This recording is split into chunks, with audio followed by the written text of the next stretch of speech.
chalked out by Sri Chaitanya Prabhupada. As people are followed in this age, the method also has been offered very simply. They have been recommended simply to chant the holy name of God. That's all. For 5 years after first arriving in America, Srila Prabhupada presents Krishna consciousness primarily to Westerners, from housewives to hippies to heads of state. Then, in November 1971, after a world tour, he returns to Delhi with some of his followers. The mayor receives him with the fanfare that greets a homecoming patriot. Prabhupada quotes Lord Chaitanya. It is the duty of those born in India to benefit others by spreading Krishna consciousness. This is India's greatest glory, her unique gift to the world. 30,000 Indians gather nightly at the Delhi fairgrounds to see the Western devotees and hear Prabhupada speak.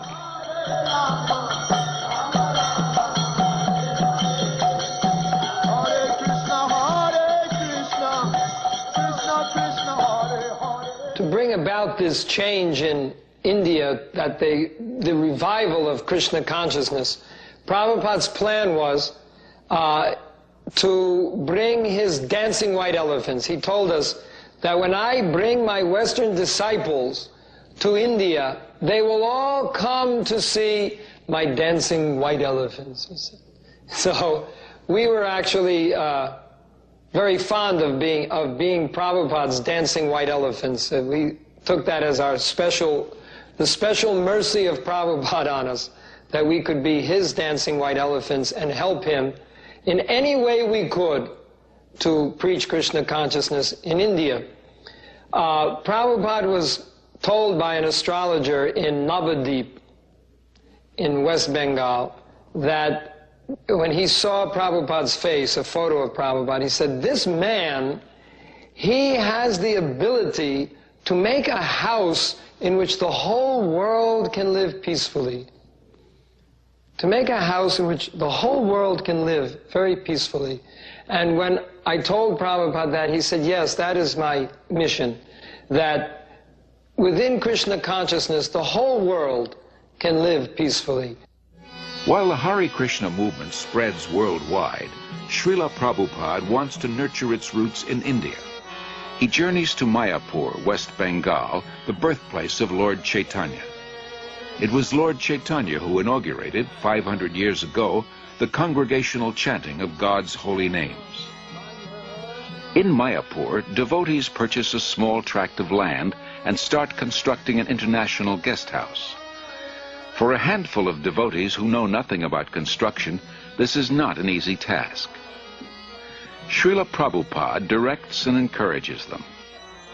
For ourselves, he says, we are happy and satisfied living in a grass hut. But if we simply have a hut, who will come here? The more we develop our land, the more people will be attracted.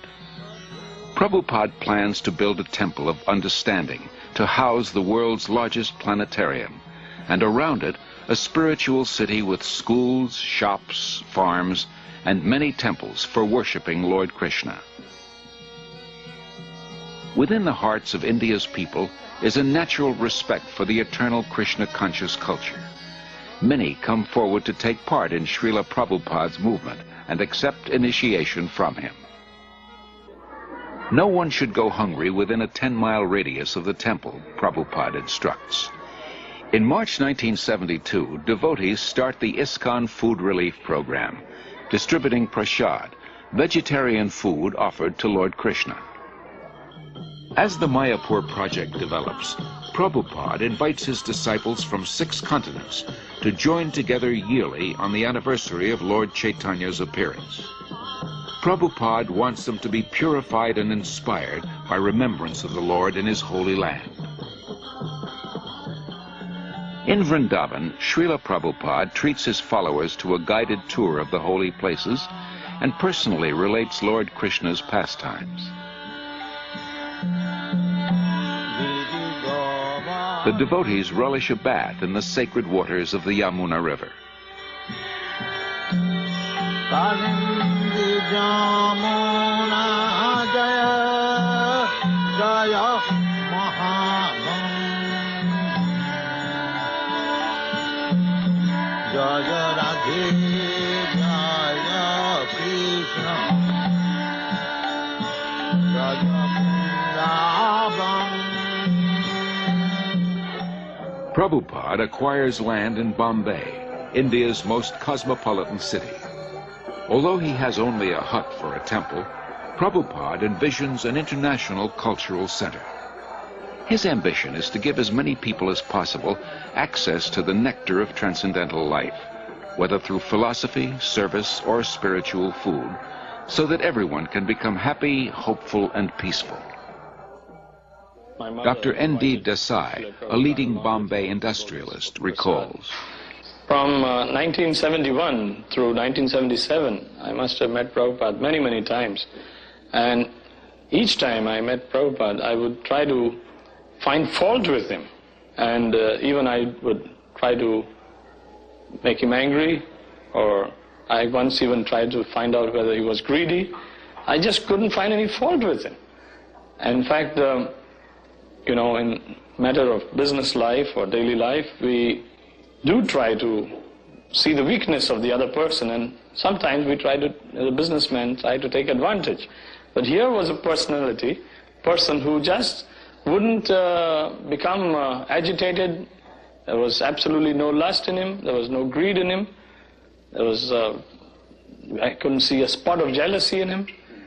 And then I realized, after 6 years of that he was a very empowered, divine person. Gradually, Srila Prabhupada says, I am seeing all my dreams being fulfilled.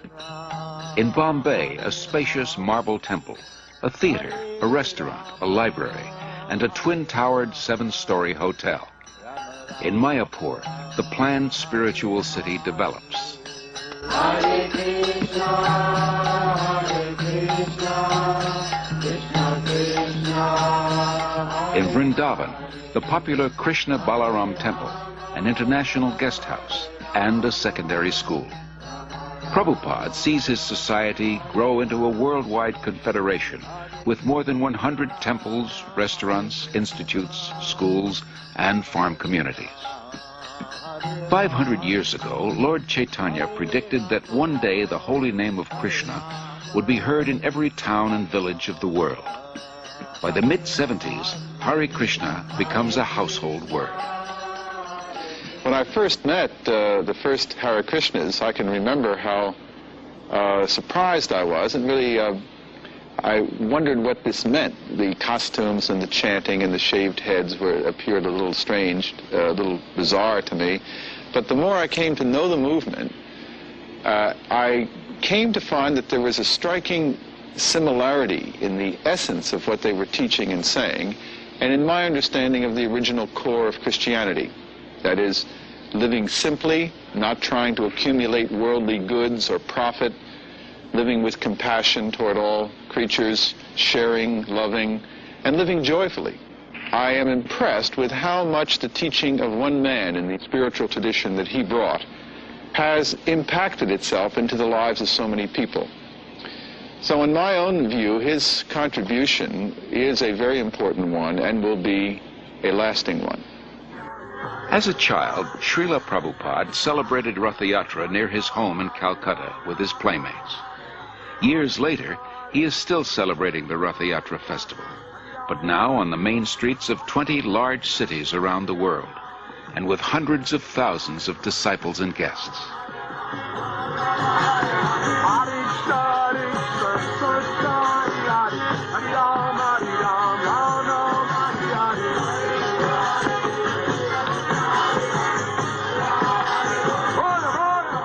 People follow, imitate Americans. I am traveling all over the world. Everywhere I see they're trying to manufacture the skyscraper building, imitating your country.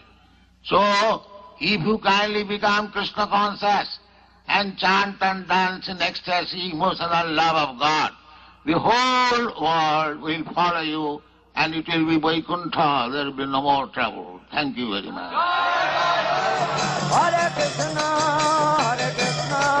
Krishna Krishna, Hare Hare, Hare Rama, Rama Rama, Hare Hare, Hare Krishna, Krishna Krishna, Hare Hare, Hare Rama,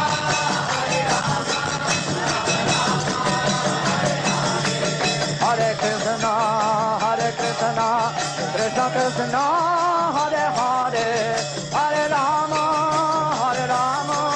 Rama Rama, Hare Hare, Hare Krishna, Krishna Krishna, Hare Hare, Hare Rama, Rama Rama. Whether before huge crowds or a few disciples or alone, Srila Prabhupada's mood of devotion prevailed.